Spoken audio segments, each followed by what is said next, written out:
വളരെ ഇച്ചിരി സമയമെടുത്ത് ദൈവസന്നിധി നിങ്ങൾ ആയിരിക്കണമെന്ന് ദൈവനാമത്തിൽ ഓർപ്പിക്കട്ടെ. ഇതൊരു പവർ പോയിന്റ് സ്ലോട്ട് ആയിട്ടാണ് ഞാൻ എടുത്തു വെച്ചിരിക്കുന്നത്. അതുകൊണ്ട് തന്നെ നിങ്ങൾ ദൈവത്തിന് സ്തോത്രം അത് കാണുവാന്, അത് മനസ്സിലാക്കുവാന് ദൈവനാമത്തിൽ ഞാൻ ആഹ്വാനം ചെയ്യുന്നു. പ്രാരംഭമായിട്ട് ഒരു വാക്യം വായിക്കാം. 1 കൊരിന്ത്യർ ലേഖനം 9-ാമത്തെ അധ്യായത്തിന്റെ 26-ാമത്തെ വാക്യം. ഒരാളും വീണ്ടും മാറ്റിയിട്ട് ബൈബിൾ വചനം എടുത്ത് ഒന്ന് വായിക്കുന്നു. 1 കൊരിന്ത്യർ ലേഖനം 9-ാമത്തെ അധ്യായത്തിന്റെ 26-ാമത്തെ വാക്യം. ആകയാൽ ഞാൻ നിശ്ചയമില്ലാത്തവണ്ണമല്ല ഓടുന്നത്, ആകാശത്തെ കുത്തുന്നത് പോലെയല്ല ഞാൻ മുഷ്ടിയുദ്ധം ചെയ്യുന്നത്. സ്തോത്രം. അപ്പോസ്തലനായ പൗലോസ് അവിടെ വ്യക്തമായിട്ട് നമ്മളോട് പറയുന്ന ഒരു കാര്യം, ആകയാൽ ഞാൻ നിശ്ചയമില്ലാത്ത വണ്ണമല്ല ഓടുന്നത്. 2, ആകാശത്തെ കുത്തുന്നത് പോലെ അല്ല ഞാൻ മുഷ്ടിയുദ്ധം ചെയ്യുന്നത്. നമ്മള് പ്രയർ വാരിയേഴ്സ് ആയിട്ട് ദൈവസന്നിധിയിൽ വന്നു. വിവിധ രാജ്യങ്ങളിൽ നിന്ന് ഞാൻ ആക്ച്വലി കണ്ടിട്ടില്ലാത്ത ഒത്തിരി ആളുകൾ ഇതിനകത്തുണ്ട്. പേഴ്സണലി കണ്ടിട്ടില്ലാത്ത, മുൻ പരിചയങ്ങളില്ലാത്ത പലരാണ് ഇതിനകത്തുള്ളത്. വളരെ ചുരുക്കം ചില ആളുകളെ മുഖപരിചയമുള്ളൂ. മുഖപരിചയം എന്ന് പറഞ്ഞാൽ കണ്ട് നേരിലുള്ള പരിചയം വളരെ ചുരുക്കം ആളുകളേ ഉള്ളൂ. ബാക്കി ഏറിയ പങ്കും ഞാൻ കാണാത്തവരാണ്. ദൈവത്തിന് സ്തോത്രം. എന്നാലും നമ്മൾ പ്രയർ വാരിയേഴ്സ് ആയിട്ട് ഇവിടെ കടന്നു വന്നു. ഈ ഒരു പ്ലാറ്റ്ഫോമിൽ നമ്മൾ കടന്നു വന്നു. ഈ പ്ലാറ്റ്ഫോമിൽ ഞാൻ എന്നത്തെയും പറയുന്ന പോലെ വളരെ ഉദ്ദേശങ്ങളുണ്ട്. വളരെ എന്താ പറയുന്നത്, നമുക്ക് ഒരു വലിയ മുമ്പിൽ ഒരു വലിയ ദൗത്യമുണ്ട്. ആ ദൗത്യത്തിന് വേണ്ടിയിട്ടാണ് നമ്മളെല്ലാം കൂടെ ഒരുമിച്ചിരിക്കുന്നത്. ദൈവത്തിന് സ്തോത്രം. നമ്മളപ്പോ ആ ഒരു ദൗത്യത്തിലേക്ക് നമ്മൾ ഈ ദിവസങ്ങളിൽ കരം കൊടുക്കുകയാണ്. ആ ഒരു ദൗത്യത്തിലേക്ക് നമ്മൾ ചെയ്യും. പക്ഷെ അതിന്റെ മുമ്പിൽ ഒത്തിരി കാര്യങ്ങൾ നമ്മൾ ചെയ്തെടുക്കേണ്ടതുണ്ട്. ആ ഒരു ദൗത്യത്തിനായിട്ട് നമ്മൾ ഈ ദിവസങ്ങളിൽ നന്നായിട്ട് പ്രാർത്ഥിക്കേണ്ടതുണ്ട്, നന്നായിട്ട് ഒരുങ്ങേണ്ടതുണ്ട്. ചിലരെ ചെത്തുന്നുണ്ട്, ചിലരെ എന്താ പറയുന്നത്, ചിലരെ ഒരുക്കുവാൻ വേണ്ടി ചിലരെ ചെത്തുന്നു. ആ നിലവാരത്തിൽ അതെല്ലാം ദൈവത്തിന്റെ വചനത്തിലൂടെ ദൈവമായിട്ട് അത് ചെയ്യുകയാണ്. ദൈവത്തിന്റെ പരിശുദ്ധാത്മാവ് സകലത്തെയും വിവേചിക്കുകയും സകലത്തെയും അറിയുകയും ചെയ്യുന്നത് കൊണ്ട് ദൈവത്തിന്റെ പരിശുദ്ധാത്മാവ് ദൈവത്തിന്റെ ദാസന്മാരിലൂടെ, ദൈവത്തിന്റെ ദാസിമാരിലൂടെ അത് നമുക്ക് നൽകി തരുന്നുണ്ട്. സമയാസമയങ്ങളിൽ നിങ്ങളിലൂടെ, ദൂതുകളിലൂടെ, വചനങ്ങളിലൂടെ, ദർശനങ്ങളിലൂടെ, അതെല്ലാം എന്നിലൂടെ മാത്രമല്ല, അത് വിനുബ്രദറിലൂടെ പറയുന്നുണ്ട്, അനിത സിസ്റ്ററിലൂടെ പറയുന്നുണ്ട്, ജോളി എല്ലാവരിലൂടെ. ഞാൻ 1-2 പേര് എടുത്തു പറഞ്ഞു എന്ന് മാത്രമേ ഉള്ളൂ. ബാക്കിയുള്ളവരുടെ പേര് പറഞ്ഞില്ല, പരാമർശിച്ചില്ല എന്നോർത്ത് പിണങ്ങരുത്. ഞാൻ 1-2 പേര് പരാമർശിച്ചു എന്ന് മാത്രമേ ഉള്ളൂ. ദൈവത്തിന് സ്തോത്രം. അപ്പൊ നമ്മളിലൂടെ എല്ലാം ആ നിലവാരത്തിൽ ഒരു ദൈവപ്രവൃത്തിക്കായി നമ്മൾ ഒരുങ്ങുക. പക്ഷേ ദൈവപ്രവൃത്തിക്കായി നമ്മൾ ഒരുങ്ങുന്നതിന് മുമ്പായിട്ട് ദൈവത്തിന്റെ വചനം നമ്മളോട് വ്യക്തമായി പറയുക, നിശ്ചയമില്ലാതെ വണ്ണം നമ്മൾ എന്ത് ചെയ്യരുത്, ഓടരുത്. ഞാൻ ഇന്നലെ പറഞ്ഞതുപോലെ യുദ്ധം ചെയ്യുകയാണെങ്കിൽ, അല്ലെങ്കിൽ ഓട്ടക്കളത്തിൽ ഒരു സ്പോർട്സിൽ നമ്മളായിരിക്കുകയാണെങ്കിൽ അതിന്റെ നിയമങ്ങൾ, അതിന്റെ എന്തൊക്കെ അതിനകത്ത് റൂൾസ് ആൻഡ് റെഗുലേഷൻസ് പറയുന്നുണ്ടോ അത് നമ്മൾ അറിയാതെ, അത് നമ്മൾ മനസ്സിലാക്കാതെ നമ്മൾ ഒരു പ്രവൃത്തിക്ക് പോകരുത്. ദൈവത്തിന് സ്തോത്രം. 2, ഇവിടെ പറയുകയാണ്, ആകാശത്തെ കുത്തുന്നത് പോലെയല്ല ഞാൻ മുഷ്ടിയുദ്ധം ചെയ്യുന്നത്. നമ്മൾ വെറുതെ രാത്രി, ഇന്ത്യയിൽ 10 മണിയാണ്, വിദേശത്ത് മറ്റ് സമയങ്ങൾ പല വ്യത്യാസങ്ങളുണ്ട്. UK വ്യത്യാസമുണ്ട്, മസ്കറ്റിൽ വ്യത്യാസമുണ്ട്, കുവൈറ്റിൽ വ്യത്യാസമുണ്ട്. അപ്പം ഈ സമയങ്ങൾ വെറുതെ എന്തെങ്കിലും എന്താ പറയുന്നത്, ഒരു വിഷയം എടുത്തു, അല്ലെങ്കിൽ ഒരു ദേശത്തെ എടുത്തു, അല്ലെങ്കിൽ ഒരു കുടുംബത്തെ എടുത്തു, അല്ലെങ്കിൽ ഏതെങ്കിലും ഒരു വ്യക്തിയെ എടുത്തു, വെറുതെ നമ്മൾ മുഷ്ടിയുദ്ധം ചെയ്യുന്നവരായി തീരാതെ, നിശ്ചയമില്ലാതെ വണ്ണം ഓടാതെ, വെറുതെ നമ്മൾ ആകാശത്തെ കുത്തുന്നത് പോലെ കുറെ നേരം ജൽപ്പനം ചെയ്തു പോകാതെ നിശ്ചയപ്രകാരം ഓടുന്നെങ്കിൽ അതിന് വളരെ റിസൾട്ട് കിട്ടും. അതാണ് എൻ്റെ ഇമ്പോർട്ടന്റ് ആയിട്ടുള്ള ചില കാര്യം പറയാനായിട്ട് ഞാൻ ആഗ്രഹിക്കുന്നത്. നിശ്ചയപ്രകാരം, അല്ലെങ്കിൽ എന്താ പറയുന്നത്, ആ ഒരു കാര്യം മനസ്സിലാക്കി അത് എങ്ങനെ പ്രാർത്ഥിക്കണം, എങ്ങനെ പോരാടണം. കാരണം തിരുവചനം നമ്മളോട് പോരാടാനായിട്ട് പറയുന്നുണ്ട്, തിരുവചനം നമ്മളോട് ജാഗരിക്കാനായിട്ട് പറയുന്ന വിഷയങ്ങളുണ്ട്.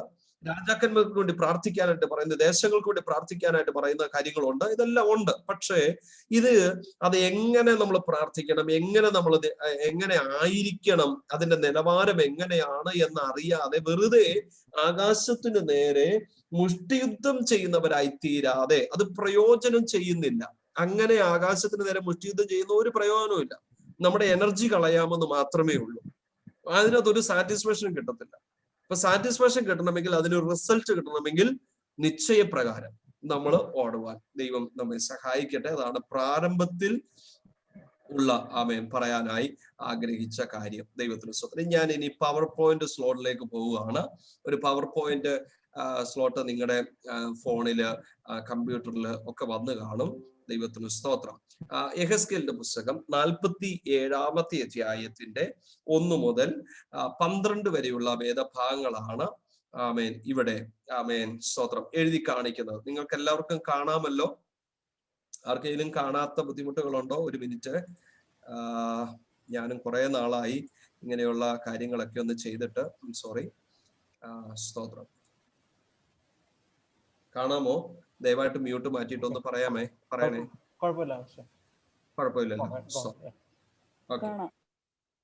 ഓക്കെ. ഇനി വളരെ ശ്രദ്ധിക്കുക. ഞാൻ ഈ ഭാഗത്തെ വാക്യങ്ങൾ ഇതിനകത്തില്ല. യെഹെസ്കേലിന്റെ പുസ്തകം നിങ്ങൾ തുറക്കുക. ബൈബിളിൽ യെഹെസ്കേലിന്റെ പുസ്തകം നിങ്ങൾ തുറക്കണം. 47-ാമത്തെ അധ്യായത്തിലേക്ക് നിങ്ങൾ എല്ലാവരും മനസ്സ് കൊണ്ടുവരണം. നിങ്ങളുടെ മൈൻഡ് അങ്ങോട്ട് കൊണ്ടുവരിക. 47-ാമത്തെ അധ്യായം 1 മുതൽ 12 വരെയുള്ള വേദഭാഗങ്ങൾ ഒരാള് മാറി ഒന്ന് വായിച്ചാൽ നന്നായിരിക്കും. വിനുബ്രദറാണ് എപ്പോഴും വായിക്കുന്നത്. മാറി ഒന്ന് വായിക്കുന്നത് നല്ലതാണ് കേട്ടോ. എല്ലാവരും ഒന്ന് വായിക്കുന്നതൊക്കെ നല്ലതാണ്.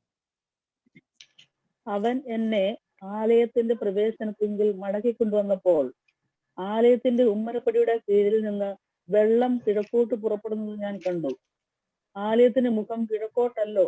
ആ വെള്ളം ആലയത്തിന് വലത്തുഭാഗത്ത് കീഴിൽ നിന്ന് യാഗപീഠത്തിന് തെക്ക് വശമായി ഒഴുകി അവൻ വടക്കോട്ട് ഗോപുരത്തെങ്കിൽ കൂടി എന്നെ പുറത്തു കൊണ്ടുചെന്ന് പുറത്തെ വഴിയായി കിഴക്കോട്ട് ദർശനമുള്ള ഗോപുരത്തിൽ കൂടി പുറത്തെ ഗോപുരത്തിലേക്ക് ചുറ്റി നടത്തിക്കൊണ്ടുപോയി. വെള്ളം വലത്തുഭാഗത്തുകൂടി ഒഴുകുന്നത് ഞാൻ കണ്ടു.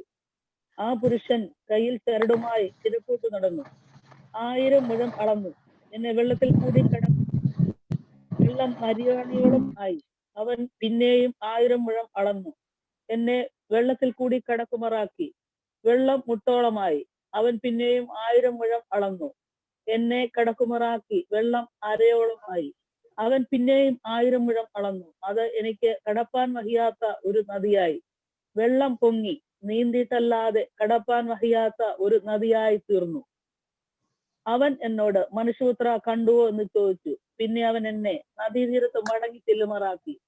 ഞാൻ മടങ്ങി ചെന്നപ്പോൾ നദീതീരത്ത് ഇക്കരെയും അക്കരെയും അനവധി വൃക്ഷം നിൽക്കുന്നത് കണ്ടു. താഴോട്ട് വായിക്കണ വാസേ? വായിച്ചു. 12 വരെ വായിച്ചു. അപ്പോൾ അവൻ എന്നോട് അരുളിച്ചത്, ഈ വെള്ളം കിഴക്കേ ഗലീലയിലേക്ക് പുറപ്പെട്ട് അരാബയിലേക്ക് ഒഴുകി കടലിൽ വീഴുന്നു. ഒഴുകിച്ചെന്ന വെള്ളം കടലിൽ വീണിട്ട് അതിലെ വെള്ളം പഥ്യമായി തീരും. എന്നാൽ ഈ നദി ചെന്ന് ചേരുന്നിടത്തൊക്കെയും ചലിക്കുന്ന സകല പ്രാണികളും ജീവിച്ചിരിക്കും. ഈ വെള്ളം അവിടെ വന്നതുകൊണ്ട് ഏറ്റവും വളരെ മത്സ്യം ഉണ്ടാകും. ഈ നദി ചെന്ന് ചേരുന്നിടത്തൊക്കെയും അത് പഥ്യമായി തീർന്നിട്ട് സകലവും ജീവിക്കും. അതിന്റെ കരയിൽ ഏൻഗതി മുതൽ എഗ്ലിയം വരെ മീൻ പിടിക്കാർ നിന്ന് വല വീശും. അതിലെ മത്സ്യം മഹാസമുദ്രത്തിലെ മത്സ്യം പോലെ വിവിധ ജാതിയായി അസംഖ്യമായിരിക്കും. എന്നാൽ അതിന്റെ ചേറ്റുകണ്ടങ്ങളും കുഴിനിലങ്ങളും പഥ്യമായി വരാതെ ഉപ്പുപടനയ്ക്കായി വിട്ടേക്കും. നദീതീരത്ത് ഇക്കരെയും അക്കരെയും തിന്മാൻ തക്ക ഫലമുള്ള സകലവിധ വൃക്ഷങ്ങളും വളരും. അവയുടെ ഇല വാടുകയില്ല, ഫലമില്ലാതെ പോകുകയുമില്ല. അതിലെ വെള്ളം വിശുദ്ധ മന്ദിരത്തിൽ നിന്ന് ഒഴുകി വരുന്നത് കൊണ്ട് അവ മാസം തോറും പുതിയ ഫലം കായ്ക്കും. അവയുടെ ഫലം തിന്മാനും അവയുടെ ഇല ചികിത്സയ്ക്കും ഉതകും. Thank you aunty. ദൈവത്തിന് സ്തോത്രം. ഒരുപക്ഷെ ഈ ഭാഗം നിങ്ങൾ പലതവണ വായിക്കുകയും പല സന്ദർഭങ്ങളിൽ ദൈവദാസന്മാരിലൂടെ കേൾക്കുകയും പ്രസംഗം കേൾക്കുകയും ഒക്കെ ചെയ്തിട്ടുണ്ടായിരിക്കാം. പ്രാർത്ഥിക്കുന്ന സമയത്തൊക്കെ നമ്മൾ പരാമർശിക്കുന്ന ഒരു ഭാഗം കൂടെയാണ്. ഈ പ്രയർ വാലിസി പറയുകയാണെന്നുണ്ടെങ്കിൽ, എൻ്റെ ഓർമ്മ ശരിയാണെങ്കിൽ ഞാനത് 2ാമത്തെ വട്ടമാണ് ഈ ഭാഗം എടുത്ത് പരാമർശിച്ച് ചില കാര്യങ്ങൾ ഓർപ്പിക്കുന്നത്. ദൈവത്തിന് സ്വന്തം. എനിക്ക് തെറ്റുപറ്റിയിട്ട് പറയുന്നതല്ല, എനിക്ക് ഓർമ്മയുണ്ട്. ഒരു പ്രാവശ്യം ഞാൻ ഈ ഭാഗത്ത് നിന്ന് ദൈവവചനം സംസാരിച്ചിട്ടുണ്ട്.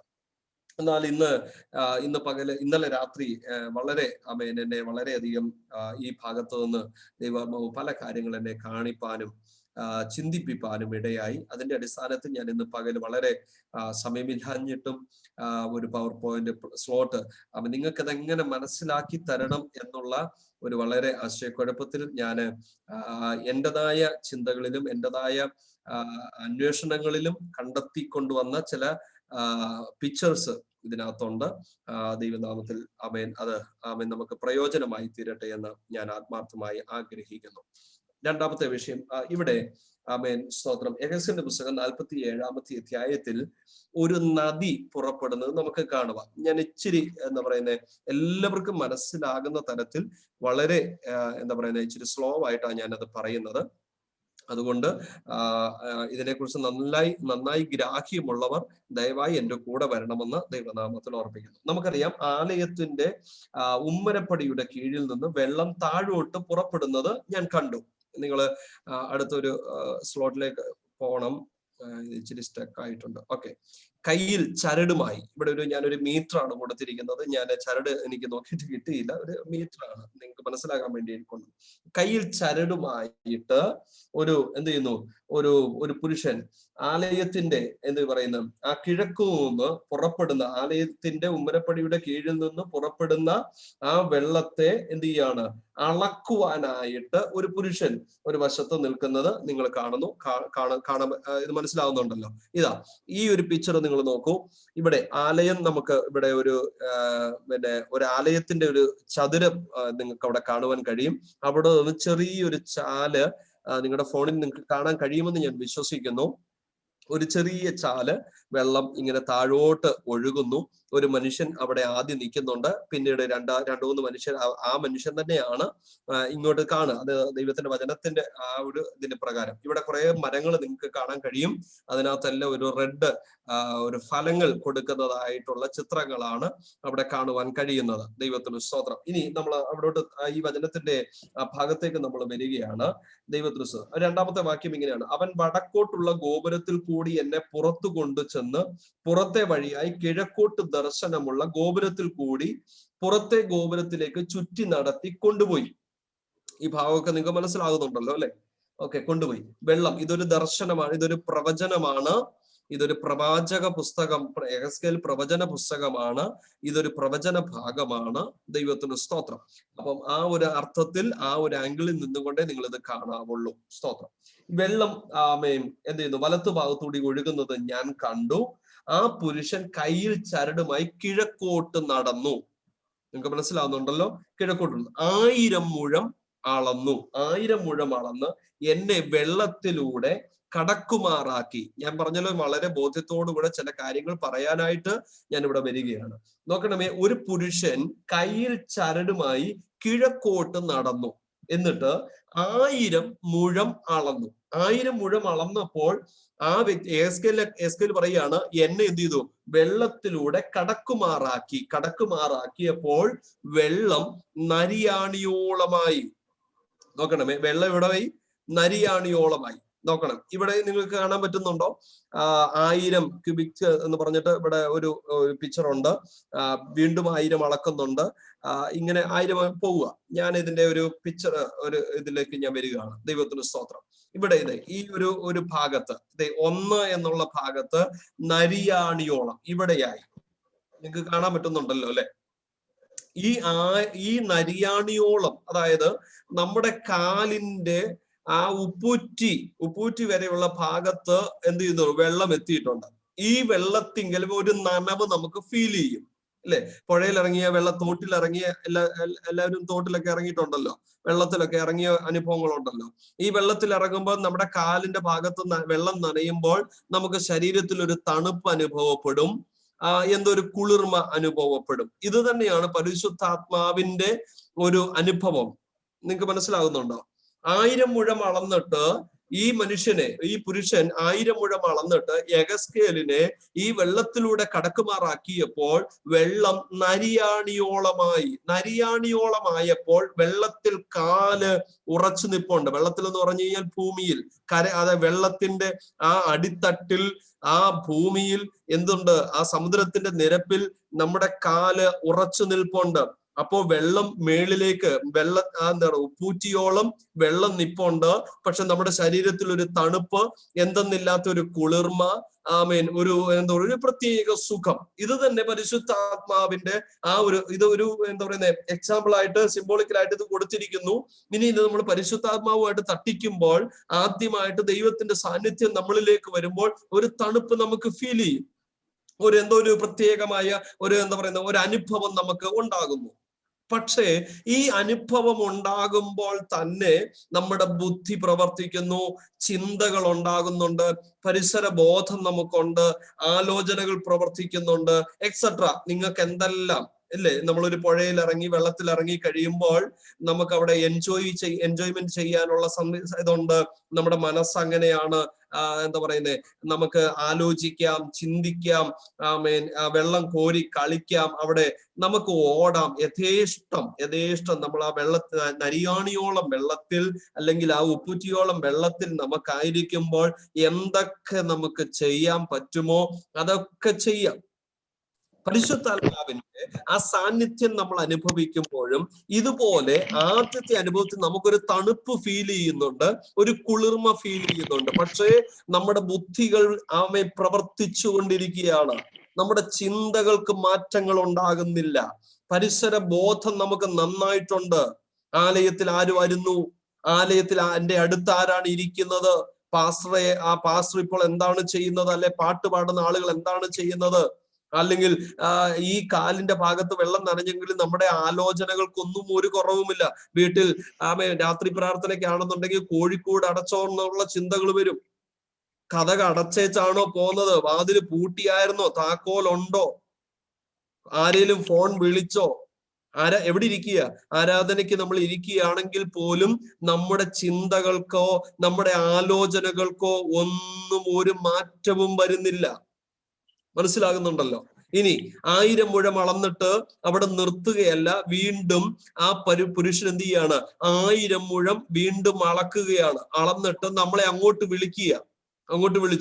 വിളിച്ചപ്പോ നമ്മൾ എന്ത് ചെയ്തു, അങ്ങോട്ട് ഇറങ്ങിച്ചെന്നു. വെള്ളത്തിന്റെ അടിയിലേക്ക് നമ്മൾ ആഴത്തിലേക്ക് നമ്മൾ ഇറങ്ങിച്ചെല്ലും. വെള്ളം ഇപ്പൊ എവിടെ വരെയായി? മുട്ടോളമായപ്പോഴും നമ്മുടെ പാദം സമുദ്രത്തിന്റെ അടിത്തട്ടിൽ ഉറച്ചു നിൽപ്പുണ്ട്. ബുദ്ധികൾക്ക് യാതൊരു പ്രയാസവുമില്ല, ചിന്തകൾക്ക് യാതൊരു കുഴപ്പവുമില്ല, പരിസരബോധം നന്നായിട്ടുണ്ട്, ആലോചനകളെല്ലാം നമുക്ക് നന്നായി വരുന്നുണ്ട്, പല ഐഡിയകൾ നമുക്ക് വരുന്നുണ്ട്, പല കാര്യങ്ങൾ നമുക്ക് യഥേഷ്ടം അവിടെ ചെയ്യാൻ പറ്റും. മുട്ടോളത്തിൽ നരിയാണിയോളം ഉള്ള അനുഭവത്തിൽ യഥേഷ്ടം ചെയ്യാൻ പറ്റുന്നത് പോലെ മുട്ടോളമുള്ള അനുഭവത്തിൽ ചെയ്യാൻ പറ്റുന്നില്ലെങ്കിലും ഒരു കുളിർമയും ഒരു അനുഭവവും ഒക്കെ നമുക്കുണ്ടാകുന്നുണ്ട്. മനസ്സിലാകുന്നുണ്ടല്ലോ? പരിശുദ്ധാത്മാവിന്റെ ഒരു സാന്നിധ്യം മുട്ടോളമായിരിക്കുന്ന ഒരു അനുഭവത്തിലായിരിക്കുമ്പോഴും നമ്മുടെ ചിന്തകൾക്ക് മാറ്റമില്ല. നിങ്ങൾക്ക് മനസ്സിലാകുന്നുണ്ടെന്ന് ഞാൻ പൂർണ്ണമായി വിശ്വസിക്കുകയാണ്. സ്തോത്രം. നമ്മുടെ ബുദ്ധിക്ക് അല്ലെങ്കിൽ നമ്മുടെ ചിന്തകൾക്ക്, നമ്മുടെ പരിസരത്തിന് ഒന്നിനും ഒന്നും സംഭവിക്കുന്നില്ല. ഒരു തണുപ്പ് അല്ലെങ്കിൽ ഒരു കുളിർമ അതല്ലാതെ മറ്റൊന്നും നമുക്ക് ഫീൽ ചെയ്യുന്നില്ല. ഇനി അവിടെയും നമ്മളെ നിർത്തുകയല്ല. അടുത്തത്, കയ്യിൽ ആ ചരടുമായി ആ പുരുഷൻ വീണ്ടും മുന്നോട്ട് പോകുന്നു. ആ പുരുഷൻ മുന്നോട്ട് പോയിട്ട് എന്ത് ചെയ്യാണ്, 1000 മുഴം വീണ്ടും അളന്നിട്ട് ആ പുരുഷനെ യഹസ്കേലിനെ ആ വെള്ളത്തിലൂടെ പിന്നെയും കടക്കുമാറാക്കിയപ്പോൾ വെള്ളം ഇപ്പോൾ അരയോളമായി. യഥേഷ്ടം ഓടുവാനോ യഥേഷ്ടം ചെയ്യുവാനോ സാധിക്കാത്ത വിധം അരയോളം വെള്ളത്തിൽ നമുക്ക് എന്തെല്ലാം ചെയ്യാൻ പറ്റുമോ അതെല്ലാം ചെയ്യുന്നുണ്ട്. അപ്പോഴും ബുദ്ധിക്ക് യാതൊരു കുഴപ്പവുമില്ല, ചിന്തകൾക്ക്, പരിസരബോധം, ആലോചന, ഇതിനൊന്നും ഒരു കുഴപ്പവുമില്ല. പ്രവർത്തിക്കുന്നുണ്ട്, നന്നായി പ്രവർത്തിക്കുന്നുണ്ട്. സ്തോത്രം. അരയോളം വെള്ളത്തിൽ നിന്ന് നമുക്ക് എന്തെല്ലാം ചിന്തിക്കാമോ എന്തെല്ലാം പ്രവർത്തിക്കാമോ അതെല്ലാം നമുക്ക് ചെയ്യാം. അവിടെ കളിക്കാം, വെള്ളം കോരി തെപ്പാം, സ്തോത്രം. എന്തെല്ലാം കാര്യങ്ങൾ ചെയ്യാൻ പറ്റുമോ അരയോളം വെള്ളത്തിൽ എന്ന് പറഞ്ഞാൽ പരിശുദ്ധാത്മാവിന്റെ ആ ഒരു സാന്നിധ്യം അരയോളം ആയിരിക്കുന്ന അനുഭവത്തിലാണെങ്കിൽ പോലും നമുക്ക് എന്ത് ചെയ്യാൻ പറ്റും? നന്നായിട്ട് കാര്യങ്ങൾ മനസ്സിലാക്കും. ഇനി അവിടെയും കൊണ്ട് നിർത്തുകയല്ല, മറിച്ച് 1000 മുഴം പിന്നെയും അളക്കുന്നു. 1000 മുഴം അളന്നിട്ട് ആ പുരുഷൻ എന്ത് ചെയ്യാണ്? യെഹെസ്കേലിനെ വിളിക്കുക, മുന്നോട്ട് വാ.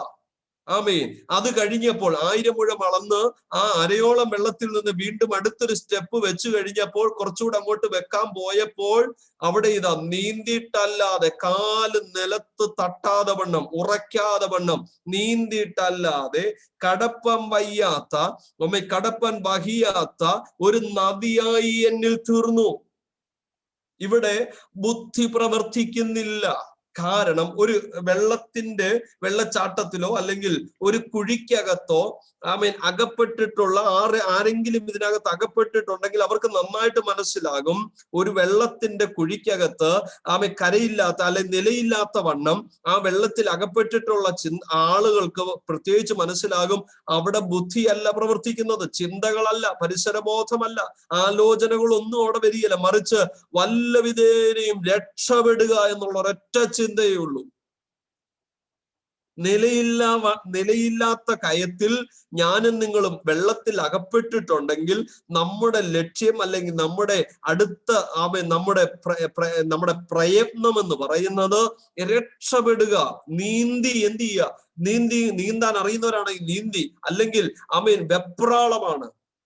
മരണത്തിന്റെ ആ ഒരു അനുഭവത്തിൽ നിന്ന് എങ്ങനെയെങ്കിലും എനിക്ക് രക്ഷപ്പെടണമെന്നുള്ള ഒരു ചിന്തകളാണ് അവരെ അലട്ടുന്നത്. അവിടെ കോഴിക്കൂട് അടച്ചോന്നോ, വാതില് പൂട്ടിയോന്നോ, താക്കോല് കയ്യിലുണ്ടെന്നോ, വൈകിട്ട് ചെന്നിട്ട് എന്ത് ആഹാരം കഴിക്കാമെന്നോ, തിരിച്ചു പോകുമ്പോ മുട്ട മേടിക്കാമെന്നോ, ഇതൊന്നും അവിടെ എന്തില്ല. ഈ ചിന്തകളൊന്നും അവിടെ വരില്ല. അവിടെ മക്കള് വരില്ല, അവിടെ ഭാര്യ വരില്ല, അവിടെ ഭർത്താവ് വരില്ല, അവിടെ അമ്മ വരില്ല, അപ്പൻ വരില്ല, ആരും വരില്ല. വല്ലവിധേന എനിക്ക് രക്ഷപ്പെടണം, ഈ ഒരൊറ്റ ചിന്തയുള്ളൂ. നിലയില്ല കയത്തിൽ ഞാനും നിങ്ങളും അകപ്പെട്ടിട്ടുണ്ടെങ്കിൽ ആ കയത്തിൽ നിന്നുകൊണ്ട് നമുക്ക് ചിന്തിക്കാൻ പറ്റുന്നത് എങ്ങനെയെങ്കിലും രക്ഷപ്പെടുക എന്നുള്ളതാ. അതുകൊണ്ടാണ് തിരുവചനം പറയുന്നത്, മത്തായിയുടെ സുവിശേഷം 19-ാമത്തെ അധ്യായം 29-ാമത്തെ വാക്യം, എന്റെ നാമം നിമിത്തം വീടുകളെയോ സഹോദരന്മാരെയോ സഹോദരികളെയോ അപ്പനെയോ അമ്മയെയോ മക്കളെയോ നിലങ്ങളെയോ വിട്ടുകളയുന്നവന് 100 മടങ്ങ് ലഭിക്കും. കാരണം നിലയില്ല കയത്തിൽ എത്തിക്കഴിഞ്ഞാൽ അപ്പനെന്നോ വീടെന്നോ അമ്മയെന്നോ സഹോദരനെന്നോ സഹോദരിയെന്നോ നിലങ്ങളെന്നോ ചിന്തയില്ല. മനസ്സിലാകുന്നുണ്ടോ സഹോദരൻ? ഈ ഒരു അനുഭവത്തിലേക്ക് വരുവാൻ നീന്തിയിട്ടല്ലാതെ കടപ്പൻ വഹിയാത്ത ഒരു ആത്മതലത്തിലേക്ക് എത്തുവാനായിട്ടാണ് ഇവിടെ യെഹെസ്കേൽ നമ്മളോട് പറയുന്നത്. ഇവിടെ ഇനി നരിയാണിയോളം വെള്ളത്തിൽ അനുഭവങ്ങളുണ്ട്. വെള്ളം നരിയാണിയോളമുള്ള ഇരിക്കുന്ന അനുഭവത്തിൽ ചിലര് ചിന്തിക്കുന്നത് എന്താണെന്നറിയാമോ? എനിക്ക് തണുപ്പ് അനുഭവപ്പെടുന്നുണ്ട്, എനിക്ക് ഫീലിങ്സ് ഉണ്ട്, പരിശുദ്ധാത്മാവ് എന്നിൽ വന്നു, ഞാൻ തികഞ്ഞു, ഞാൻ ശ്രേഷ്ഠനായി, ഞാൻ എല്ലാം എനിക്ക് അറിയാം, എല്ലാം എനിക്ക് ചിന്തിക്കാം. Praise the Lord. തമ്പുരാൻ അവരെ അല്ല പണിയാൻ പോകുന്നത്. തമ്പുരാൻ അടുത്തൊരു ലെവൽ അവിടെ വെച്ചിട്ടുണ്ട്. മുട്ടോളം, നീ നരിയാണിയോളം ആയിട്ടുള്ളെങ്കിൽ അവിടെ അടുത്തൊരു ലെവല് നിനക്ക് വെച്ചിട്ടുണ്ട്. നീ മുട്ടോളം എത്തണം.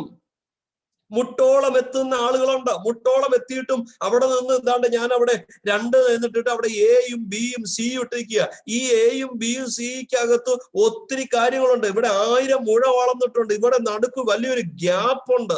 മുട്ടോളം എത്തി നിൽക്കുമ്പോൾ അരയോളം വെള്ളത്തിന്റെ നടുക്കിൽ എത്തണമെങ്കിൽ അതിന്റെ മുമ്പിൽ ഒരു വലിയ ഗ്യാപ്പ് ഉണ്ട്. 1000 മുഴ വളക്കുക അവിടെ. 1000 മുഴത്തിനും ഈ 1000 മുഴത്ത് ഈ മുട്ടോളവും അരയോളവും ഇതിന്റെ നടുവിൽ 1000 മുഴ വളർന്നിട്ട് വലിയൊരു ഗ്യാപ്പ് നിങ്ങൾ കാണുന്നുണ്ടോ? ഈ ഗ്യാപ്പിലാണ് പലപ്പോഴും, ഈ ഗ്യാപ്പിൽ പല ചിന്തകളുണ്ട്. ഈ ഗ്യാപ്പിൽ പല വിധമെന്ന ആലോചനകൾ നമുക്ക് തോന്നും. അതായത് നമ്മുടെ ബുദ്ധി പ്രവർത്തിച്ചുകൊണ്ടിരിക്കുക, നമ്മുടെ ഐഡിയകൾ പ്രവർത്തിച്ചുകൊണ്ടിരിക്കുക.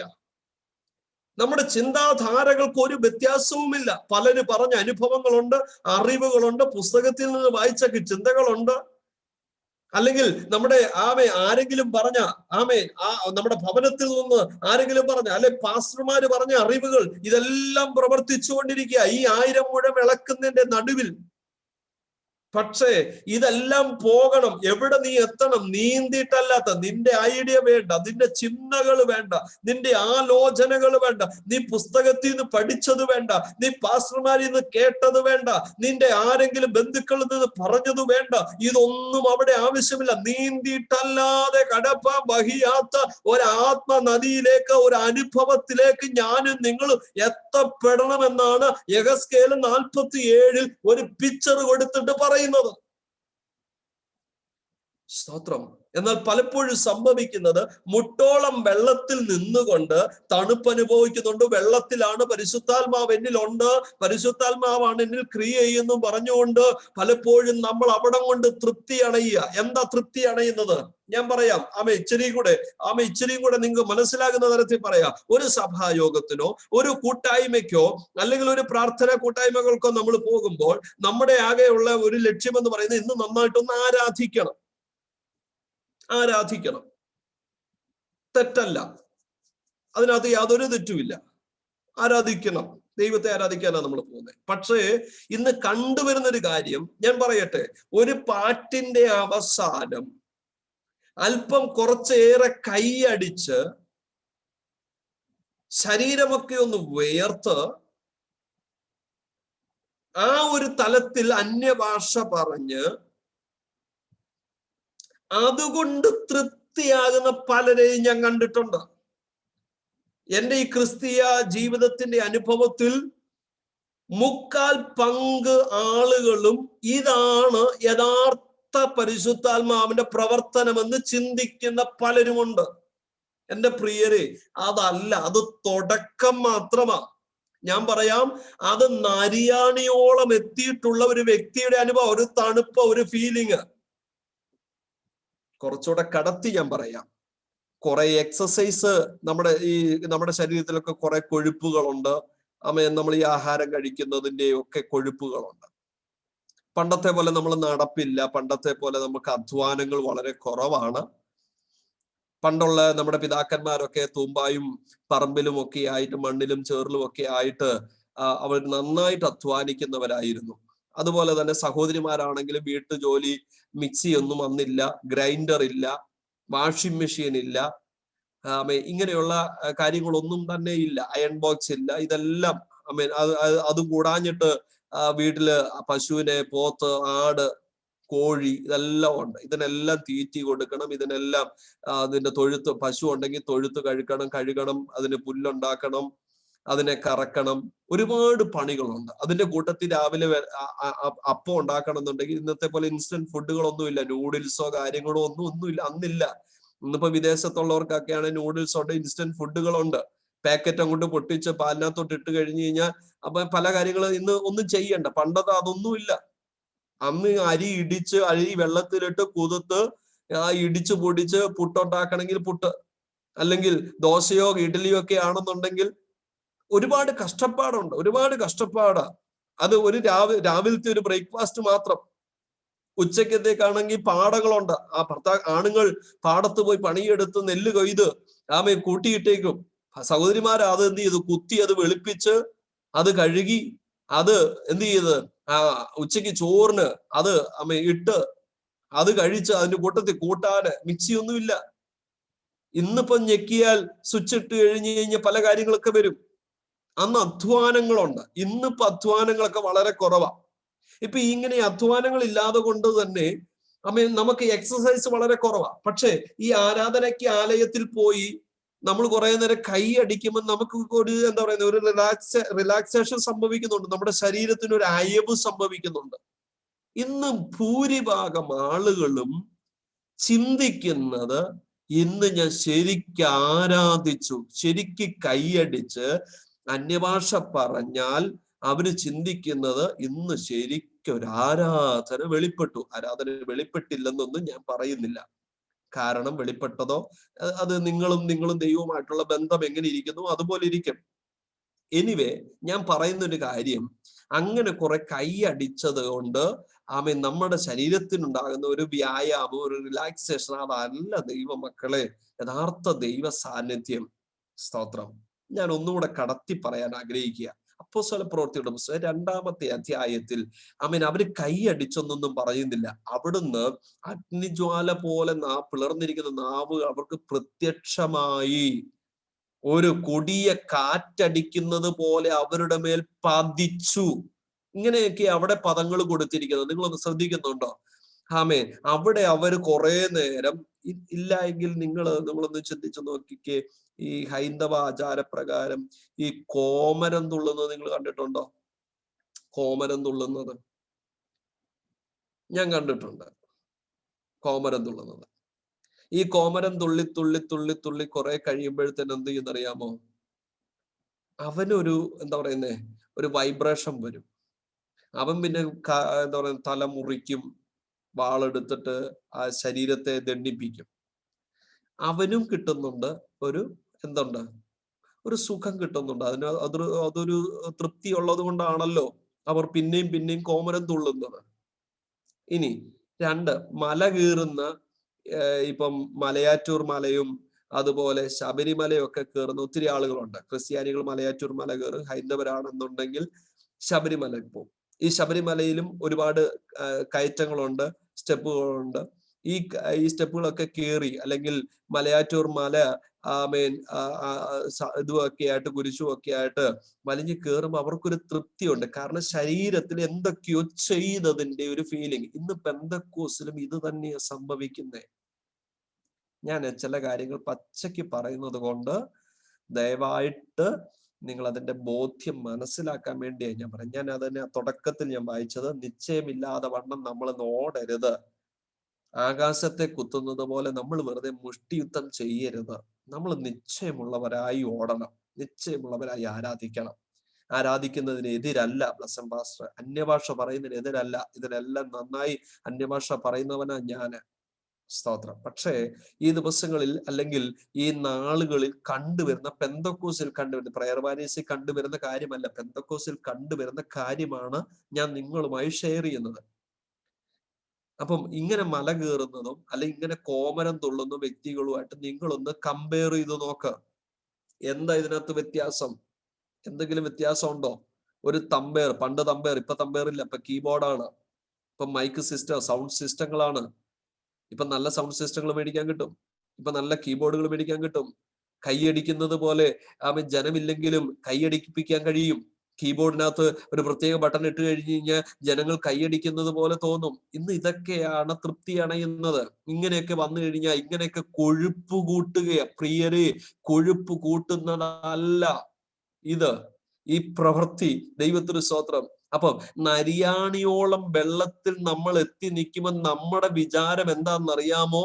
ഞാൻ ഏതാണ്ടായി, ഞാൻ എന്തൊക്കെയോ പ്രാപിച്ചു, ഞാൻ എന്തൊക്കെയോ സ്വപ്നം കണ്ടു, ഞാൻ എന്തൊക്കെയോ ദർശനം കണ്ടു, ഒരു കുളിർമ, ഒരു തണുപ്പ്, എന്തൊക്കെയോ ഒരു ഫീലിംഗ്, എന്റെ കാലെ വെള്ളം തട്ടിയിട്ടുണ്ട്, പരിശുദ്ധാത്മാവ് എനിക്കുണ്ട്. പ്രിയരെ, അവിടം കൊണ്ട് നിർത്തരുത്. അതിനപ്പുറത്ത് ദൈവത്തിന് പദ്ധതികളുണ്ട്, അതിനപ്പുറത്ത് നീ ചെല്ലണം. ഹല്ലേലൂയ, ആമേൻ. അതുകൊണ്ടാണ് ഞാൻ മത്തായിയുടെ സുവിശേഷം 19-ാമത്തെ അധ്യായത്തിന്റെ 29-ാമത്തെ വാക്യത്തിലേക്ക് വന്നതിന്റെ കാരണം, നീന്തിയിട്ടല്ലാത്ത കടപ്പം വഹിയാത്ത ഒരു ആത്മതലത്തിലേക്ക് എത്തിക്കഴിഞ്ഞാൽ വീടൊരു പ്രശ്നമല്ല. സഹോദരന്മാരോ സഹോദരിമാരോ അപ്പനോ അമ്മയോ മക്കളോ നിലങ്ങളോ വീടുകളോ ഇതൊന്നും ഒരു പ്രശ്നമല്ലാതായി വരും. ഇതൊന്നും ഒരു വിഷയമല്ലാതായി വരും. ആര് നിങ്ങളെ കുറ്റപ്പെടുത്തട്ടെ, ആര് നിങ്ങളെ അപഹസിക്കട്ടെ, ആര് നിങ്ങളെ മാറ്റി നിർത്തട്ടെ, നിന്ദിക്കട്ടെ, അതൊന്നും ഒരു വിഷയമല്ലാതെ വരും. കാരണം ആ നീന്തിയിട്ടല്ലാതെ കടപ്പം വയ്യാത്ത ആത്മതലത്തിലേക്ക് ഞാനും നിങ്ങളും ഇറങ്ങിയിട്ടുണ്ടെങ്കിൽ പ്രിയരെ, ഹല്ലേലൂയ, പിന്നെയുള്ള ലക്ഷ്യം നാഥനെ തൃപ്തിപ്പെടുത്തുക, പ്രസാദമുള്ളത് ചെയ്യുക. എന്റെ അപ്പന് പ്രസാദം വരുമാറി ഞാൻ എന്ത് ചെയ്താലാ എനിക്ക് അതുകൊണ്ടല്ലേ പൗലോസൊക്കെ ആ ഒരു തലത്തിൽ നിന്നുകൊണ്ട് പ്രവർത്തിക്കുന്നത്. കഴിഞ്ഞ ദിവസം വായിച്ചപ്പോൾ ഞാൻ വായിപ്പിച്ചതല്ലേ, പലവട്ടം കഷ്ടത, പലവട്ടം നഗ്ന, കടലിലെ ആപത്ത്, കരയിലെ ആപത്ത്, വാള്, പട്ടിണി, പൈതാഹം, ഇതൊന്നും പൗലോസിന് വിഷയമല്ല. എന്താ കാരണം? അവൻ നീന്തിട്ടല്ലാതെ കടപ്പം വഹിയാത്ത ഒരു ആത്മ നദിയിൽ ഇറങ്ങിയിട്ടുള്ള ഒരു ദൈവവൈദ്യനെ സംബന്ധിച്ചിടത്തോളം ഈ ഭൂമിയിൽ ഹാലല് പൊന്നുകൊണ്ട് പുളിശ്ശേരി ഉണ്ടാക്കി കൊടുക്കാമെന്ന് പറഞ്ഞാൽ അവര് പറയും, ഞാൻ ചപ്പം നിണ്ണുന്നു, ഞാൻ ചവറം നിണ്ണുന്നു, എന്റെ മുമ്പിൽ ഒരു ലക്ഷ്യമുണ്ട്, എന്നെ വിളിച്ച നാഥൻ ഒരു ലക്ഷ്യമുണ്ട്, എന്നെ തെരഞ്ഞെടുത്ത എന്റെ കർത്താവ് അവൻ എന്നെ കുറിച്ച് ഒരു ഉദ്ദേശമുണ്ട്, എനിക്ക് ആ ഉദ്ദേശം എന്നെ നിവർത്തിപ്പിക്കുക എന്നല്ലാതെ എന്റെ താതന്റെ ഇഷ്ടം എന്നിൽ പ്രവർത്തിപ്പാനായി ഞാൻ എന്നെ സമ്പൂർണമായി അതിന് സറണ്ടർ ചെയ്യുന്നു എന്ന് പറഞ്ഞ് ഏൽപ്പിച്ചു കൊടുക്കും. സ്തോത്രം, ഹല്ലേലൂയ. ഒട്ടുമിക്ക ആളുകളും ഈ ഒരു അനുഭവത്തിൽ എത്തപ്പെടുന്നതിന് മുമ്പേ ഹല്ലേലൂയ പരിശുദ്ധാത്മാവിന്റെ സാന്നിധ്യം എന്നിൽ വന്നു എന്ന് പറഞ്ഞുകൊണ്ട്, അവൻ കാലിലൊരു തണുപ്പ് വന്നു എന്ന് പറഞ്ഞുകൊണ്ട് തൃപ്തി അണയുക. പ്രിയരെ, അതല്ല. അവിടുന്ന് അതിനപ്പുറത്ത് ദൈവം ചില വഴികൾ ഒരുക്കിയിട്ടുണ്ട്, ചില പദ്ധതികൾ ഒരുക്കിയിട്ടുണ്ട്. അവൻ ഇതിനപ്പുറത്ത് കടക്കാൻ ഇനിയുണ്ട്. ഞാൻ കടക്കേണ്ട മണ്ഡലങ്ങൾ ഇനിയുമുണ്ട്. ഞാൻ എപ്പോഴും പറയുന്നത് പോലെ, ഞാൻ ഒരു സമുദ്രത്തിന്റെ കരയിൽ തൊട്ടിട്ടേ ഉള്ളൂ. ഇനി ഒത്തിരി ആഴങ്ങളിലേക്ക് ഞാൻ ഇറങ്ങേണ്ടതുണ്ട്. ഞാൻ മാത്രമല്ല, നിങ്ങൾ ഓരോരുത്തരും ഇറങ്ങേണ്ടതുണ്ട്. ഇറങ്ങും തോറും ഇതിന്റെ മാധുര്യം കൂടി, ഇതിന്റെ മഹത്വം വർദ്ധിച്ച്, ഇതിന്റെ മഹിമ കൂടത്തേ ഉള്ളൂ. ഹല്ലേലൂയ, സ്തോത്രം, ഹല്ലേലൂയ. ഇനി ഇതിന്റെ ഒരു ദർശനത്തിലേക്ക് വരാം. സമയം 12:15. സ്തോത്രം. വേഗത്തിൽ ഇന്ന് ഒരല്പസമയം വൈകിക്കും. ആമേൻ, ഹല്ലേലൂയ. ദൈവത്തിന് സ്തോത്രം. എന്നോട് അല്പം ക്ഷമിക്കണം എല്ലാവരും. ആമേൻ. ഒരു വളരെ പ്രധാനപ്പെട്ട ഈ ഭാഗത്ത് ഒത്തിരി കാര്യങ്ങൾ പറയാറുണ്ട്. എന്നാൽ ഞാൻ പ്രധാനപ്പെട്ട ചില കാര്യങ്ങൾ പറയുക. ഇതിനകത്തൊരു വെളിപ്പാട്. ഇനി 9-ാമത്തെ അധ്യായത്തിൽ 9-ാമത്തെ വാക്യത്തിലേക്ക് വരുമ്പോൾ, ഇപ്പം 1000 നരയാണിയോളം മുട്ടോളം അരയോളം നീന്തിയിട്ടല്ലാതെ കിടപ്പാൻ വഹിയാത്ത ആത്മനദി, ആ ഒരു അനുഭവത്തിലേക്ക് നിങ്ങൾക്ക് മനസ്സിലായെന്ന് ഞാൻ വിശ്വസിക്കുകയാണ്. വേഗത്തിൽ ഓടിപ്പോവുകയാണ് അവിടെ നിന്ന്. ഇനി നോക്കണമേ, ഇനി 9-ാമത്തെ വാക്യത്തിലേക്ക് വരും. ഈ നദി ചേർന്നിടത്തേക്ക് ചലിക്കുന്ന സകല പ്രാണികളും ജീവിച്ചിരിക്കും. ഇനിയിപ്പം ഈ അനുഭവത്തിൽ ഇറങ്ങി തിരിച്ച ഒരു ഞാനും നിങ്ങളും ചെന്ന് ചേരുന്നിടത്ത് എല്ലായിടത്തും ജീവൻ കൊടുത്തിരിക്കും. ജീവനാണ് നമ്മളിൽ വസിക്കുന്നത്, ജീവനാണ് നമ്മളിൽ വാഴുന്നത്, ജീവന്റെ വെളിച്ചമാണ്. കാരണം ഈ ജഡമല്ല പിന്നെ ഉയർന്നു നിൽക്കുന്നത്, പിന്നെ മറിച്ച് ദൈവത്തിന്റെ തേജസ്, ദൈവത്തിന്റെ മഹത്വമാണ് നമ്മളിൽ നിറയുന്നത്. ഈ മഹത്വം നമ്മളിൽ ഉണ്ടെങ്കിൽ നമ്മുടെ മുഖത്തത് പ്രകടമാക്കും. ദൈവത്തിന് സ്തോത്രം. ഇത് പ്രകടമായിരിക്കും. നോക്കണമേ, ഇനി ഈ നദി ചെന്ന് ചേർന്ന് ചലിക്കുന്ന പ്രാണികൾ ഉണ്ടാകും. ആമേൻ. അത് മാത്രമല്ല, ആമേൻ, ജീവിച്ച് ഈ വെള്ളം അവിടെ വന്നത് കൊണ്ട് ഏറ്റവും വളരെ മത്സ്യം എന്താണെന്നറിയാമോ? മനുഷ്യരാ. സ്തോത്രം. ഇത് ദർശനമാ, ഇത് വെളിപ്പാടാ. ഇവിടെ മത്സ്യം എന്ന് കൊടുത്തിരിക്കുന്നത് മനുഷ്യർ. ഈ നദിയിൽ എന്തുണ്ടാവും? അനേകം മത്സ്യങ്ങൾ ഉണ്ടാകും. ഇനി അടുത്ത ഭാഗം പറയുകയാണ്, ആമേൻ, ഈ നദി ചെന്ന് ചേർന്നിടത്തേക്കും അത് പത്യമായി തീർന്നിട്ട് സകലവും ജീവിക്കും. ഈ നദി ചെന്ന് ചേർന്നിടത്ത് എല്ലായിടത്തും ഈ നദിക്ക് പോകുന്നതിനൊരു റൂട്ടുണ്ട്. നദിക്കൊരു റൂട്ടുണ്ട്. നദി എല്ലായിടത്തൂടെയും വളഞ്ഞു പോകത്തില്ല. നദിക്ക് പോകേണ്ട റൂട്ടുണ്ട്. ആ നദിയിലൂടെ അത് പോകത്തുള്ളൂ. അങ്ങനെ ഇത് ചെന്ന് ചേർന്നിടത്തൊക്കെയും എന്ത് ചെയ്യും? അത് പത്യമായി തീർന്നിട്ട് സകലം ജീവിക്കും. അതിന്റെ കരയിൽ ഏൻ ഗതി മുതൽ ഏൻ എഗ്ലയും വരെ മീൻ പിടിക്കക്കാർ നിന്ന് വല വീശും. ഇതൊരു വെളിപ്പാടാ. സ്വതം മാമി മീൻ പിടിക്കക്കാർ നിന്ന് എന്ത് ചെയ്യും? വല വീശും. ഇതിനകത്തുനിന്ന് ഒത്തിരി മുത്തുകളുണ്ട്. ആമേ, ഹല്ലേലൂയ.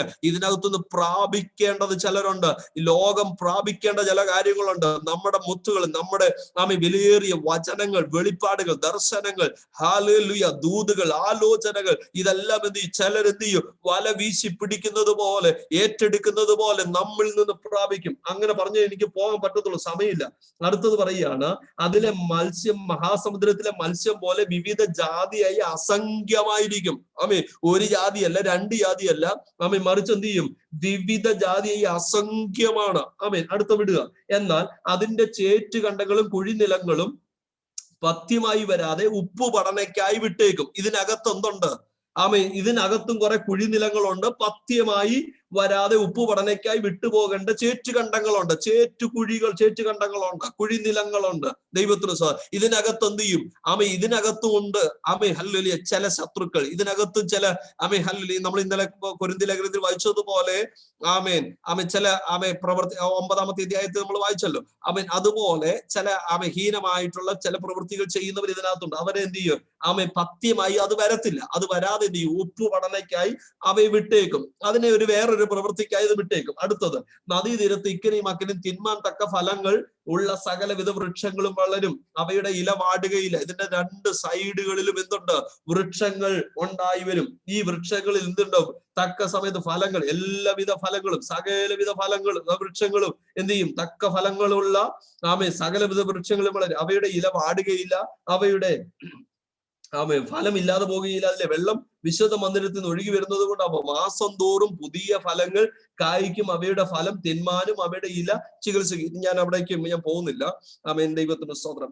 അതിനകത്തുനിന്ന് ചില കാര്യങ്ങളോടെ ഓർപ്പിച്ച് ദൈവസന്നിധിയിൽ പ്രാർത്ഥിപ്പാനായിട്ട് ഞാൻ കർത്താവിൽ ശരണപ്പെടുകയാണ്. ഇന്ന് നമ്മുടെ കുഞ്ഞുങ്ങൾക്ക് വേണ്ടി പ്രാർത്ഥിക്കേണ്ട ഒരു ദിവസമാണ്. പക്ഷേ നമ്മൾ ഇന്ന് അതിനുവേണ്ടി പ്രാർത്ഥിച്ചില്ല. നമുക്ക് വരുന്ന ദിവസം നാളെ നമുക്ക് അതിനുവേണ്ടി പ്രാർത്ഥിക്കാം. ഞാൻ ചില കാര്യങ്ങൾ ഒന്നുകൂടെ ഓടിച്ച് പറയേണ്ടത് ആവശ്യമായി വന്നിരിക്കുക കൊണ്ട്, സമയം പോയതുകൊണ്ട് ഞാൻ ഇച്ചിരി ഓടിച്ചു പോകുന്നുണ്ട്. എത്ര പേർക്ക് അത് ഗ്രഹിക്കാൻ പറ്റുന്നുണ്ടെന്ന് എനിക്ക് മനസ്സിലാകുന്നില്ല. ദൈവത്തിന് സ്തോത്രം. ഞാൻ 1-2 വിഷയങ്ങളിലേക്ക് പോകുക. ഇനി ഈ നദി പോകുന്ന റൂട്ട് ഇതാണ്, ഇടുക്കുവാതിലിലൂടെ. മത്തായിയുടെ സുവിശേഷം 7-ാമത്തെ അധ്യായം 13-ാമത്തെ വാക്യം. ഇടുക്കുവാതിലിലൂടെ അകത്ത് കടപ്പി. കാരണം ഈ നദി പോകുന്ന റൂട്ട് നിങ്ങൾ നോക്കിക്കേ. ഇവിടെ കുറെ പച്ചലകള്, മരങ്ങള്, കുറച്ച് ഫ്രൂട്ട്സ്. ഇവിടെ വരുന്നവരെന്ന് പറയുന്നത് വളരെ കുറച്ചു പേരെ വരത്തുള്ളൂ. മനസ്സിലായോ? ഈ നദിയുടെ ഈ തോട്ടിൽ ആവശ്യക്കാരൊക്കെ വരും. ആവശ്യക്കാരെന്ന് പറഞ്ഞാൽ ഇതിനകത്ത് കുറെ മീനുണ്ട്. ഈ മീനൊക്കെ പിടിക്കാൻ എന്ന് പറഞ്ഞാൽ ഒരു തലവേദനയായിട്ട് വരുന്നവര് എന്ത് ചെയ്യും? ഒരു മീനെ പിടിച്ചോണ്ട് അങ്ങ് പോകും, ഒരു സൗഖ്യം. ഒരു മുട്ടുവേദനയായിട്ട് വരുന്നവര് ഒരു മീനെ പിടിച്ചോണ്ട്, അല്ലെ ഒരു വലയും പിടിച്ചോണ്ട് എന്ത് ചെയ്യും? വന്നേച്ച്. ഇവിടെ ഇതിനകത്ത് മുഴുവൻ സൗഖ്യങ്ങളാ, ഇതിനകത്ത് മുഴുവൻ അനുഗ്രഹങ്ങളാ, ഇതിനകത്ത് മുഴുവൻ എന്താ പറയുന്നത്? വിടുതലും സന്തോഷവും അനുഗ്രഹവും ആത്മീയ അനുഭവങ്ങളാ ഈ നദിക്കകത്തുള്ളത്. ഈ നദിയിൽ അങ്ങനെ ആരും വരത്തൊന്നുമില്ല. അത്യാവശ്യമുള്ളവരെന്ത് ചെയ്യും? ചിലര് വന്നേച്ച് എന്ത് ചെയ്യും? ഇതിനകത്തൊന്ന് സൗഖ്യം പ്രാപിച്ചുകൊണ്ട് അവരങ്ങ് ഒരു മീനെ പിടിച്ചോണ്ട്, അല്ലെ, ഒരു പുഴയിൽ നമ്മൾ എന്ത് ചെയ്യും? സാധാരണ പുഴയ്ക്കകത്ത് പുഴയിലൊക്കെ പോയിട്ടുള്ളവർക്ക്, തോടുകളിലൊക്കെ പോയിട്ടുള്ളവർക്ക് അറിയാം, അവിടെ ഒത്തിരി ജനക്കൂട്ടങ്ങളൊന്നും വരാറില്ല, അവിടെ ജനസമുദ്രങ്ങളില്ല. സ്തോത്രം. ഇവിടെ ഇത് ഇടുക്കുവാതിലിനെ കാണിക്കുന്നു. ഇടുക്കുവാതിലിലൂടെ അകത്തു കടപ്പീൻ. നോക്കണമേ. സ്തോത്രം. ഇവിടെ വരുന്നവർ അത്യാവശ്യക്കാര് മാത്രമാണ്. ചിലർ കുളിക്കാൻ വരും, സൗഖ്യമാകാൻ വരും, പലവിധമാകുന്ന ഉദ്ദേശങ്ങളോടെ വരുന്നവർ കുറച്ചു പേരെ വരുള്ളൂ. ഇവിടെ മരങ്ങളും ഇതിന്റെ സൈഡ് പച്ചപ്പ ഇവിടെ കാണും. ഇനി മറ്റൊരു ഭാഗം കാണിക്കാം. ഇത് നോക്കിക്കേ, പൊതുവഴിയാ. അതുകൊണ്ട് ഇവിടെ പറയും, നാശത്തിലേക്ക് പോകുന്ന വാതിൽ വീതിയുള്ളതും വഴി വിശാലവും, അതിലൂടെ കടക്കുന്നവർ അനേകരുമാകുന്നു. മറുവഴി, വേറൊരു വഴി കണ്ടോ? പുഴയുടെ ഒരു വഴി. ആ വഴി ഇടുക്കുവാതിലിനെ കാണിക്കുന്നു. അതിലൂടെ കടക്കുന്നവർ വളരെ ചുരുക്കമാണ്. എന്നാൽ നാശത്തിലേക്ക് പോകുന്ന പട്ടണങ്ങളുടെ വാതിൽ നോക്കണമേ. ഈ റോഡ് കണ്ടോ? എന്ത് മനോഹരമായ റോഡ്! വാഹനങ്ങൾ നിറഞ്ഞു നിൽക്കുകയാ.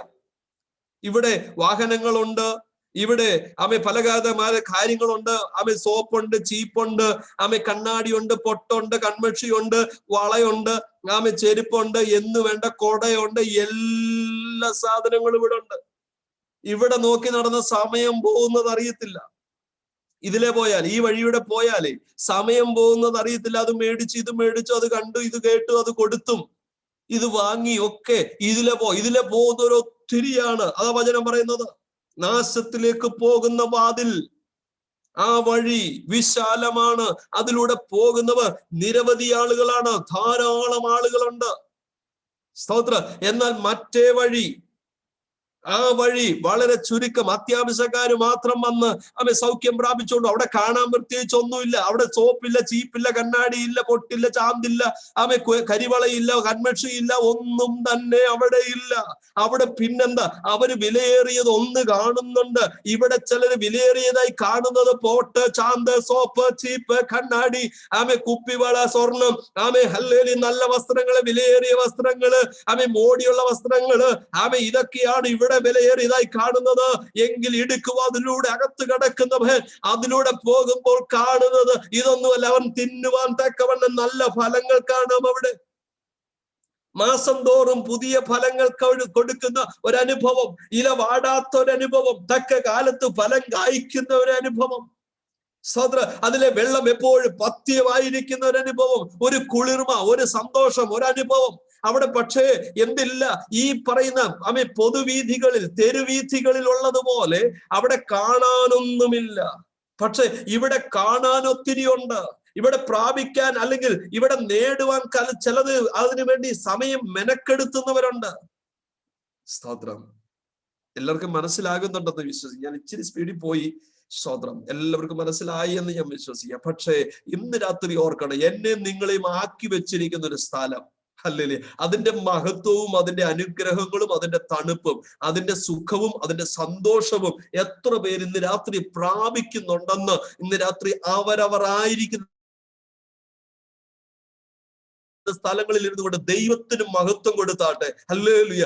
അതുകൊണ്ടാ പൗലോസ് പറഞ്ഞ, ഈ സോപ്പോ ചീപ്പോ കണ്ണാടിയോ ഈ പൊട്ടോ ചാന്തോ വളയോ ഇതൊന്നും എനിക്ക് വിഷയമല്ല. ദൈവത്തിന് അനേകർ ഇത് വിഷയമായി എണ്ണുമ്പോൾ, അനേകർ ഇതിന്റെ പിന്നാലെ പോകുമ്പോൾ, അനേകർ നല്ല വസ്ത്രങ്ങൾ, മോടിയുള്ള വസ്ത്രങ്ങൾ, നല്ലതിനു വേണ്ടി പിന്നാലെ പോകുമ്പോൾ, ഞാൻ ഒന്ന് തെരഞ്ഞെടുത്തു ഇടുക്കുവാതിലൂടെ. ഹല്ലേലൂയ. അവിടെ അനുഗ്രഹങ്ങളുണ്ട്, അവിടെ സന്തോഷമുണ്ട്, അവിടെ കുളിർമയുണ്ട്, അവിടെ തണുപ്പുണ്ട്, അവിടെ പച്ചപ്പുണ്ട്. എന്നാൽ ഇവിടെ വെയില്, ഇവിടെ ക്ഷീണം, ഇവിടെ തളർച്ച. പക്ഷേ ഇവിടെ നേരം പോക്ക് ഇവിടെയാ. ഇവിടെ സിനിമയുണ്ട്, ഇവിടെ സീരിയലുകളുണ്ട്, ഇവിടെ കോമഡി ഉണ്ട്, ഹല്ലേലൂയ. ഇവിടെ നാടകങ്ങളുണ്ട്, ഇവിടെ ഹല്ലേലൂയ തെരുവ് നാടകങ്ങളുണ്ട്, ചൂതാട്ടങ്ങളുണ്ട്, എന്തെല്ലാം ഇവിടെ ഉണ്ടോ. ഇന്ന് അനേകർ ഇതിന്റെ പിന്നാലെ പാഞ്ഞുകൊണ്ടിരിക്കുക. ഇന്ന് അനേകർ ഇതിന്റെ പിന്നാലെ ഓടിക്കൊണ്ടിരിക്കുക. എന്നാൽ എന്റെ പ്രിയരെ, നാളടുത്തിരിക്കുക, സമയം അടുത്തിരിക്കുക. ദൈവത്തിന് സ്തോത്രം. ഞാൻ ചില ഭാഗങ്ങളൊക്കെ ഒന്ന് കട്ട് ചെയ്തു. ഇന്ന് രാത്രി നാളടുത്തിരിക്കുന്നത് കൊണ്ട്, സമയം അടുത്തിരിക്കുന്നത് കൊണ്ട് നമുക്ക് കർത്താവിന്റെ വരവിന് വേണ്ടി നമുക്ക് നമ്മെ തന്നെ ഈ ദിവസങ്ങളിൽ ഒരുക്കാം, നമ്മെ തന്നെ ഒരുക്കാം. ഹല്ലേലൂയ. ഇനി അധികം മുമ്പിൽ നമ്മുടെ മുമ്പിലൊന്നും സമയങ്ങളില്ല. അതുകൊണ്ട് ഈ രാത്രി നമ്മെ തന്നെ ഒരുക്കാം. ഇടുക്കുവാതിലൂടെ അകത്ത് കടപ്പാൻ നമുക്ക് ശ്രമിക്കാം. ദൈവത്തിന്റെ നാമം നിമിത്തം, എന്റെ നാമം നിമിത്തം വീടുകളോ ഇതൊന്നും നമുക്കൊരു പ്രയാസമായി വരരുത്. ഇതൊന്നും നമുക്കൊരു ബുദ്ധിമുട്ടായി വരരുത്. ഹല്ലേലൂയ. അതിനപ്പുറത്ത് തമ്പുരാന്റെ ഇഷ്ടം. ഇത് നോക്കണ്ടെന്നോ അവരെ കരുതണ്ടെന്നോ സ്നേഹിക്കണ്ടെന്നോ ഒന്നും അല്ല പറഞ്ഞതിന്റെ അർത്ഥം. എത്ര പേര് അതിന്റെ ആഴം മനസ്സിലാക്കുന്നു എന്ന് എനിക്കറിയത്തില്ല.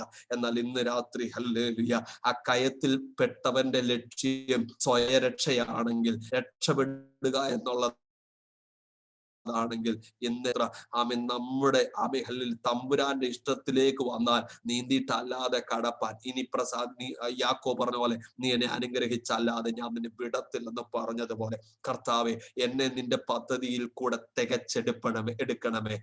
ഹല്ലേലൂയ. ഈ ദിവസങ്ങളിൽ, ഈ 2020 നവംബർ മാസത്തിലേക്ക് പ്രവേശിച്ച ഞാനും നിങ്ങളും പ്രാർത്ഥിക്കേണ്ട, കർത്താവെ ഈ നവംബർ മാസത്തിൽ എന്നെ കൊണ്ട് ചെയ്തെടുപ്പിക്കാൻ സ്വർഗം ആഗ്രഹിക്കുന്ന ഒരു ശുശ്രൂഷ പോലും കർത്താവെ മിസ്സാകാൻ, എന്റെ പ്രവർത്തികളോ എന്റെ നോട്ടങ്ങളോ എന്റെ ചിന്തകളോ എന്റെ ഇടപെടലുകളോ കർത്താവെ അതിന് തടസ്സമായി നിൽക്കാതെ വണ്ണം ഈ നവംബർ മാസത്തിൽ ഞങ്ങൾ ചെയ്യേണ്ടത്, ഞങ്ങൾ കുടുംബമായി ചെയ്യേണ്ടത്, ഞങ്ങളുടെ തലമുറ ചെയ്യേണ്ടത്, ഞാൻ ചെയ്യേണ്ടത് കർത്താവെ മിസ്സായി പോകാതെ അത് ഞാൻ ചെയ്തെടുക്കുവാൻ, അത് ദൈവത്തിന് പ്രസാദമായി തരുവാൻ, എന്റെ തമ്പുരാന്റെ കണക്ക് പുസ്തകത്തിൽ അത് എഴുതി ചേർക്കുവാൻ തക്കവണ്ണം കർത്താവെ എന്നെ പ്രാപ്തനാക്കണമേ, എന്നെ യോഗ്യനാക്കണമേ, എനിക്ക് അതിനുവേണ്ടി കൃപ തരണമേ എന്ന് നമുക്ക് പ്രാർത്ഥിക്കാം. എല്ലാവരും മ്യൂട്ട് മാറ്റിയാട്ടെ.